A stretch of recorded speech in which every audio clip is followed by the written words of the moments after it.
Hi guys, this is Sandhya Rao, working as an assistant professor at St. Andrews Institute of Technology and Management. And this is a brief introduction about myself. So, I'm working in the BBA department, and the topic and the subject that I'm going to take up in this video series is macroeconomics. Okay, so today I'm going to cover a few topics of first unit, and these are the topics that we are going to cover in the subsequent lectures. Starting with nature and scope of macroeconomics, circular flow of income, national income, stock and flow variables, aggregate demand and aggregate supply, and equilibrium, nature of a trend cycle, and the causes of boom and recession in the economy. So, starting with macroeconomics. So, what exactly is this macroeconomics? We when we hear about economics, so we also talk about micro and macroeconomics. So what exactly is this macroeconomics? So macro means something which is big, okay, or something which is in aggregate terms. So when we deal with macroeconomics, we are talking about the economics, or we are talking about the economy as a whole, okay, on overall basis. So we talk about all the variables which are there in the economy, okay, all together. And when we talk about microeconomics, we are talking about individual units, individual person, individual demand. But here we'll talk about all, or you can say all the units in the economy. So it studies a wide phenomena such as inflation, price level, rate of economic growth, national income, GDP, and changes in unemployment. So these are basically something which tells us about the entire economy and not about just one person, okay, or not just about individual unit. So macro and micro is basically big versus small. Macro means big, micro means small. So macro studies the aggregate economy and micro studies only the individual decisions. Macroeconomics takes a top-down approach and looks at the economy as a whole and trying to determine its course and nature. And when we talk about microeconomics, it's a bottom-up approach, okay? And we'll get to know about the price level, about the individual price level, and how an individual responds to a given price level and the individual demand and supply. So before I start with the lecture, I want you to go through a video.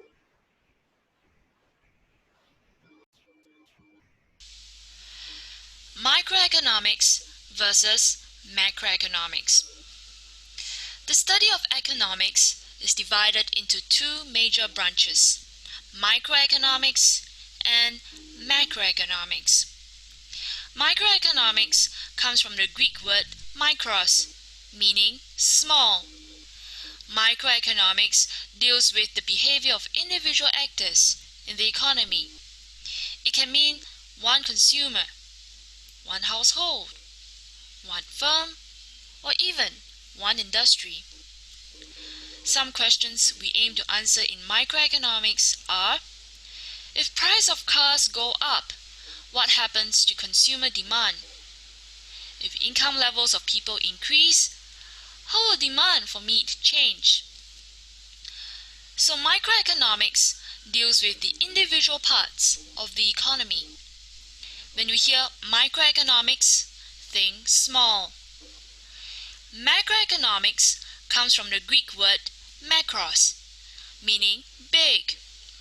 In macroeconomics, we are interested in the economy as a whole. For example, the country's unemployment rate, changes in prices of goods, or inflation. National income, which is often referred as GDP. Some questions we try to answer in macroeconomics are: what happens if money supply increase? What causes the economy to grow over time? So in a nutshell, macroeconomics studies the economy as a whole. When you hear macroeconomics, think big. And you know what? Microeconomics and macroeconomics are interrelated. To understand macroeconomics, we got to understand microeconomics. For instance, a typical question we ask in macroeconomics is: When interest rates go down, how will GDP change? To answer this question, we need to first understand microeconomics. How will a consumer respond to an interest rate drop? Will consumers start saving less? How will a firm respond to an interest rate drop? Will firms start investing more? Once we understand the behaviors of individual agents, we can then understand the economy as a whole. So I hope the video was very clear, and the video tried to tell us that macro and microeconomics are interrelated to each other. When we study macroeconomics, we are doing nothing but we are trying to aggregate, or we are trying to add up the individual units or the individual behavior, because the entire economy is made up of these small individual units. So macro means big, or the entire economy as a whole, and we are just trying to aggregate or sum up all the individual variables when we are talking about macroeconomics. So the nature of macroeconomics is such that we study the aggregates or average, which covers the entire economy, such as the total employment, the national income, the national output, the total investment, total consumption, total savings, aggregate supply, and all these things. And it tries to examine the interrelations among the various aggregates. Okay, how does the demand affect the price level or the wage level, and how does the investments are dependent upon the demand. So all these things, all these kinds of relation, all these interrelations are being examined when we talk about macroeconomics and how they respond to a certain change in other variables. Also, in international trade, the problem of balance of payment and foreign aid fall within the purview of macroeconomic analysis. It also studies the factors that retard growth and those which bring the economy on the path of economic development. So what are the factors that that can foster the economic development are also covered in macroeconomics. Also, international trade comes under the purview of macroeconomics. Okay, how the currency responds, how the value of currency responds to the demand or to the supply. So all these things are covered under macroeconomics. Now, what is the scope of macroeconomics? See, first of all, we'll divide it into three major categories. First thing is that it helps us to understand the working of the economy. Next is it also helps us in the framing of economic policies. And last, it helps us to understand the behavior of individual units. Now, when we talk about the working of economy, it basically tries to help us to know how the various things in an economy operate. Okay, or you can say, how does the general price level, how does the employment, or how does the output, the national output, are governed in an economy. Okay, so that will be known to us by a study of macroeconomics. Now, time and again government comes up with certain policies, certain economic policies. So with the study of macroeconomics, it becomes very easy to frame these economic policies, because macroeconomics will help us to understand the interrelationship between the variables, macro variables, so as that general unemployment rate which is prevailing in any economy.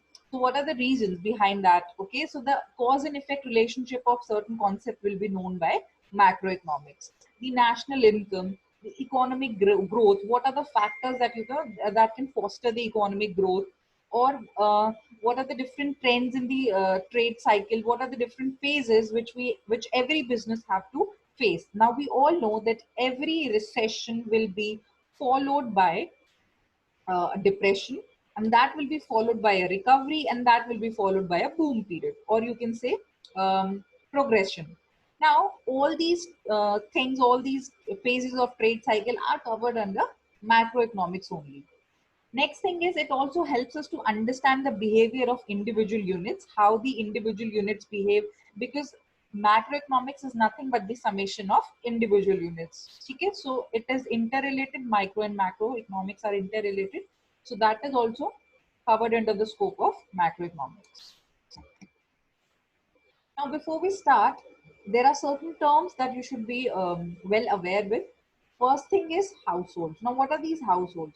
So they are basically the individual units, or you can say the consumers. Okay, the households are the consumers or the final consumers. So वो क्या करते हैं? They provide with the factors of production. They are the owners of factors of production, and they provide them to the firms who will actually convert them into final goods and services. Now, what are these factors of production? They are basically land, labor, and the capital and enterprise also. So every business need land to perform their economic activities or business activities. Also, business will need manpower, and that is provided by the households in the form of human capital. Also, the business will need some amount of capital, some amount of funds, and that will be provided by households again. Now, what are these firms? So these firms are actually those units in an economy which convert the factors of production into final goods and services. Or you can say with the help of the factors of production, they're able to process the raw material into final goods and services.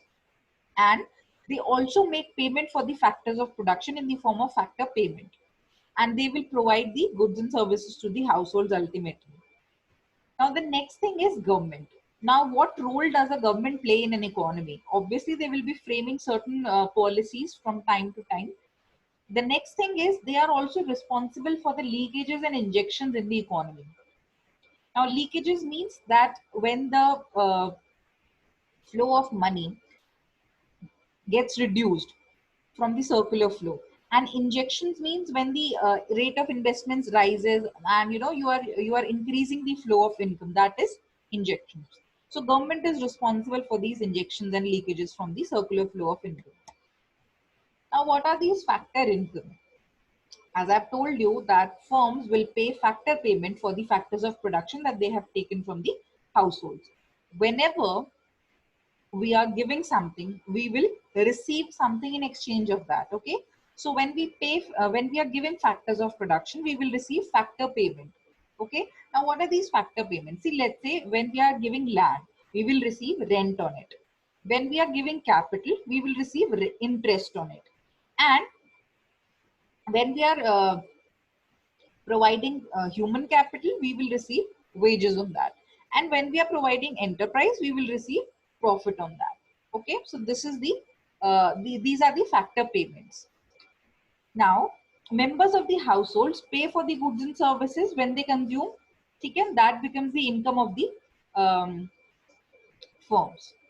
Now, what is this production function? Production function simply means what are the things that we are using for the production. So as I've told you, we use land, labor, and capital. So this is the production function. Now, one very important thing in economics is circular flow of income. So this circular flow of income shows the flow of goods and services and factors of production between the firms and households. And there are two kinds of flows which are happening in the circular flow of income. One is real flow, the other one is money flow. So circular flow shows how the national income or the GDP is calculated.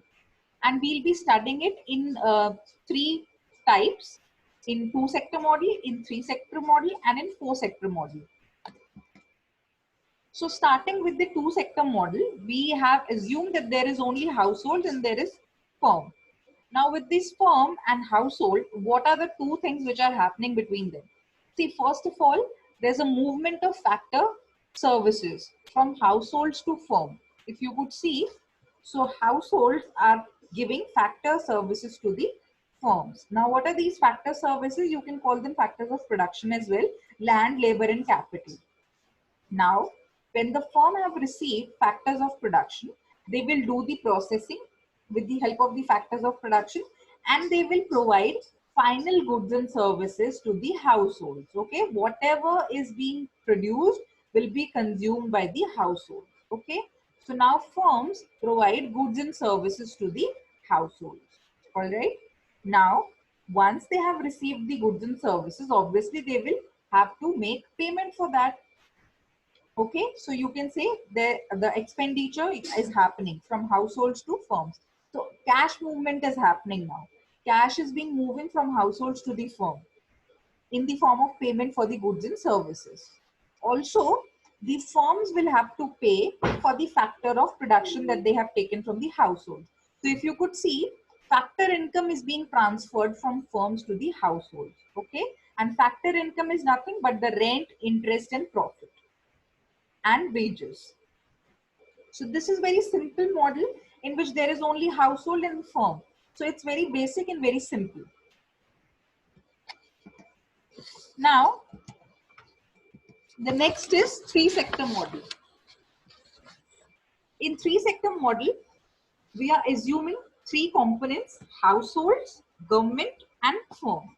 Now, what happens is that the government will take taxes from the households. Okay, all right. Let's not start with this. Let's start with the basic thing. So, what was happening in the two sector model will continue to happen in the three sector model as well. So here also the households will provide factors of production to the firms, and firms will provide factor payment to the households. Okay, this cycle will remain same, and the firms, after the production of final goods, they will sell it to the households, and households will make payment for those goods and services. Okay, this cycle will not change. Now, with the addition of government in this circular flow of income, the role is slightly different here. Now let's see what will happen between the household and government, and then let's see what will happen between the government and firms. Okay, so households will have to pay certain amount of taxes to the government. Okay, we all know that we pay taxes to the government. Similarly, the firm will also have to pay taxes to the government, right? Now, when the government have received the revenue in the form of taxes, they will start their expenditure. Now, what kind of expenditure does the government do? They will have to do it for the development of economy. Okay, so social transfer and also some other transfer will be made. A government expenditure will be made. Let's say the government spends their income on the construction of road, construction of railways, construction of telecommunication, or construction of hospitals, schools, and all these things. So these are government expenditure. So this is how they are trying to return the taxes to you only. Okay, in the form of good, in the form of government expenditure, in the form of better infrastructure. Also, government gives you certain amount of social benefits. Let's say pension is there, and unemployment allowances are there. These kinds of things are also being provided to you, and the government also make purchases from the firm. Certain capital goods are being purchased by the government. So that is a transfer of money from government to the firms. All right, because they will be making payment for that. So this is a three sector model. Now, in four sector model, we also have external sector, or you can say the foreign sector is there. So four sector vis-a-vis the household, firms, government, and the foreign sector. So here, the government will be interacting with the foreign world in the form of import and exports. Okay, and the rest of the thing will be remaining same as the three sector model. So there will be a transfer of factors of production from households to firm, and the firm will be paying for those factors of production in the form of factor payment, and then when the households will receive the income in the form of factor payment, they will spend it in the consumption of final goods and services. Okay, so they will spend their money, and firms will provide them with the final goods and services. Also, a part of their income will go in form of taxes to the government, and a part of the income of firms also will go to the government in form of taxes. Now, government will use these taxes in the for the welfare of the entire economy. Okay, so they will be doing social transfers for the households in the form of pension and unemployment allowances, and also they will be doing certain government purchases for capital goods. Okay, because the government also need to carry out certain activities, certain economic activities. So for that, they need capital assets, they need capital goods, so they will be purchasing or procuring them from the firms. And import and export basically mean, import means the goods and services which we procure from the outside world, from the foreign countries. And export means when we are providing our goods and services to the outside world. Okay, so that is import and export. Now, it's very obvious to, you know, include the financial sector as well, because what happens is here, we were in all the three sectors, in all the three cases that we have studied so far, we did not include the financial sector, which means we were assuming that whatever income we are receiving, we are either consuming it or we are giving it to the government in the form of taxes. But that's not the case. That's not how things actually work in the real scenario. When we receive our income, we either consume, but we do not consume the entire income. There is always a proportion of it which we save. Okay, and those savings are being invested with the financial sector. So households make savings out of their income, and those savings are converted in the form of investments by the financial sector. And now those funds will ultimately move to the firms only, which means the business sector only. Why? Because the financial sector will invest their money in the firms or the business sector, because the firm or the business need funds to, you know, continue with their economic activities.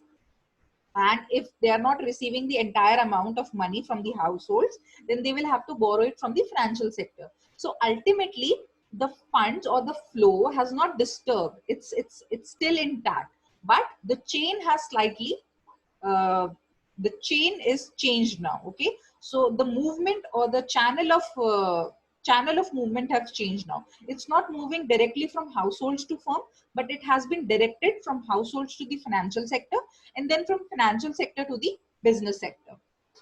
And rest of the other things will remain the same, which means that we'll be paying taxes also, and the government will be doing social transfers also. The firm will also pay taxes, the government will procure certain capital goods from the firms, and import and export will also be happening. So this is four sector model with the inclusion of financial sector. We can include the financial sector in two sector model also, and three sector model as well. Now, I also told you, when we talk about circular flow of income, there are two kinds of flow, real and money flow.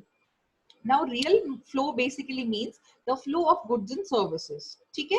So whenever there's a transfer of factor of production, and when we receive goods and services, finished goods and services, or you can say final goods and services from the firm, this exchange or this cycle is known as real flow. Okay, and when there's a flow of money between firms and household, that is money flow. So you can say that when the firms are making payment in the form of factor payment, and when the households are paying for the final goods and services, so there's a flow, or this is an exchange of money. So this is known as money flow. So real flow includes the factor of production such as the labor, land and capital, which flows from the households to the firm. And in exchange of that, the firm will provide the households with the final goods and services. Okay. Now, in money flow, the households will be spending their income for the purchase of goods and services, and the firm will be paying the factor payment in the form of rent, interest and wages to the households. So that is money flow.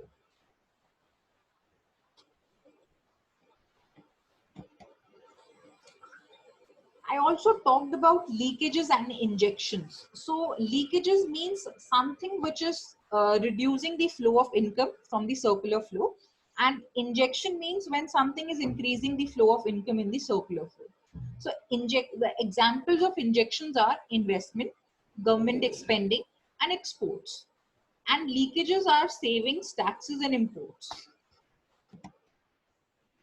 So what exactly are these leakages? So not all income will flow from households to the business directly. As I've told you that, you know, there are certain cases where the investor or the household tend to save a part of their income. Now, if the person or the household is investing that with the financial sector, that is not a leakage. But if you are holding back the money with yourself, which means you are only keeping that money at your home, which means it's only a savings, it's a mere saving and it's not investment, then in that case it's leakage. Because if you're not putting back that money in the economy, that money will remain idle and will not fetch you any return. So that is known as leakage, because it's not coming in the flow of economy. It's not coming under the circular flow of economy. So that is why savings are leakages. Also, when we pay taxes to the government, then those payments in the form of taxes will take away the amount that we could have invested in the financial sector, or we could have spent in the consumption of goods and services. So that is why taxation is also a form of leakage. And whatever payment or whatever money that we spend on the purchase of goods and services from abroad, which means payment which we make for imports, is also an example of leakage, because in this case we are adding money to the economy of a foreign country and not for our own country. So that is why import are always termed as leakages. So whatever withdrawals are happening from the economy are known as leakages. Okay. Now, what do you mean by injections? So injections basically mean the addition to the investment, to the government spend. Examples are government spending, export, which basically tries to boost the flow of income, which ultimately leads to the expansion of output. Okay, because when there will be increased investment, more money will flow from the financial sector to the firms, and with additional capital the firm will produce more now, and when the production will increase, ultimately consumption will also increase, because the firms will be paying more factor payments to the households, and the households will be having increased income, and with the increased income they will again either consume more, or they will invest more.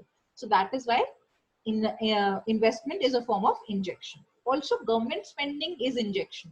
Why? Because government is, when the government is trying to improve the standard of living by improving the infrastructure facilities. For example, if they are constructing new schools and new hospitals, then that will ultimately improve the working or the operations for the entire economy, because that will um, ease out the flow of things. Okay, the movement of people, and the skills will be improved if you are increasing the number of schools in the country, and if you are improving the infrastructure base by providing good roads and by providing good communication facilities, then that will help in the smooth functioning of business operations. So that is why government expenditure is also a form of injection. Also, exports are a form of injection, because in that case money from other countries will come into our economy. So that is why they are also termed as injections. So I'll end this lecture here, and I'll give you two questions out of these. So you have to explain uh, why leakages and injections are actually important in any economy, or you can say what is the significance of these leakages and injections. So this is question one. And the second thing is you have to diagrammatically represent the real and money flow. Okay, you have to do it diagrammatically. So these are the two questions that you will be doing. All right, thank you guys.